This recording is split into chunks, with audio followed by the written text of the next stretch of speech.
പാലക്കാട് വരാനിരിക്കുന്ന നിയമസഭാ ഉപതെരഞ്ഞെടുപ്പിൽ ബിജെപി രാഷ്ട്രീയ ധാരണയുണ്ടാക്കിയെന്ന സൂചന നൽകി മുതിർന്ന ബിജെപി നേതാവ് ശോഭാ സുരേന്ദ്രൻ എംഎൽഎ സ്ഥാനം രാജിവെച്ച വടകരയിൽ ഷാഫി പറമ്പിൽ മത്സരിക്കാൻ തീരുമാനിച്ചപ്പോൾ തന്നെ നിയമസഭാ ഉപതെരഞ്ഞെടുപ്പിൽ ബിജെപി കോൺഗ്രസ് രഹസ്യബന്ധമുണ്ടാക്കുന്ന ആക്ഷേപവും ഉയർന്നിരുന്നു.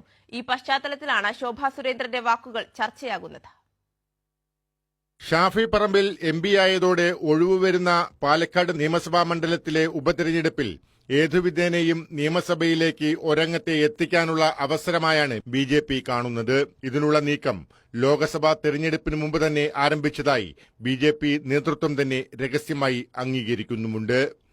പാലക്കാട് മണ്ഡലത്തിലെ എംഎൽഎ സ്ഥാനം രാജിവെച്ച് വടകരയിൽ ഷാഫി പറമ്പിൽ മത്സരിക്കാൻ തീരുമാനിച്ചപ്പോൾ തന്നെ വരാനിരിക്കുന്ന നിയമസഭാ ഉപതെരഞ്ഞെടുപ്പിൽ ബിജെപി കോൺഗ്രസ് രഹസ്യബന്ധമുണ്ടാകുമെന്ന ആക്ഷേപം ഉയർന്നിരുന്നു.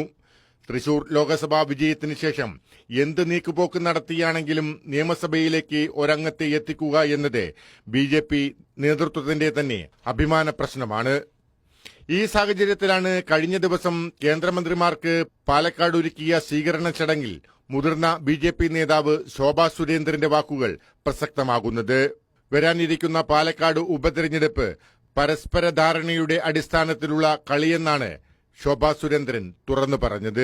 നമ്മളിന്ന് കേരളത്തിന്റെ നിയമസഭയ്ക്കകത്ത് കാണുന്നത് ഒരു പരസ്പരമുള്ള ഒരു ധാരണയുടെ അടിസ്ഥാനത്തിലുള്ള ഒരു കളി മാത്രമാണ്. ബിജെപി നേതാക്കളുമായി ഷാഫി പറമ്പിലിന് രഹസ്യബന്ധമുണ്ടെന്ന ആരോപണം ഉന്നയിച്ചത് യൂത്ത് കോൺഗ്രസ് പാലക്കാട് നിയോജക മണ്ഡലം പ്രസിഡന്റ് സദ്ദാം ഹുസൈനാണ്. പിന്നെ ബിജെപി ആയിട്ട് പല അന്തർധാരയുണ്ട്. അതൊക്കെ വരും ദിവസങ്ങളിൽ പല കാര്യങ്ങളും എവിഡൻസ് സഹിതം നമ്മുടെ കയ്യിലുണ്ട്. പാലക്കാട് നഗരത്ത് 28 സീറ്റിലേക്ക് ബിജെപി എത്തിയ ചരിത്രം നിങ്ങൾ പരിശോധിച്ചോ? എന്നാൽ സദ്ദാം ഹുസൈന്റെ ഈ വാക്കുകളെ ഷാഫി പറമ്പിലിനായി പ്രതിരോധിക്കാൻ കോൺഗ്രസ് നേതൃത്വം തയ്യാറായില്ല എന്നതും പ്രസക്തമാണ്. ന്യൂസ്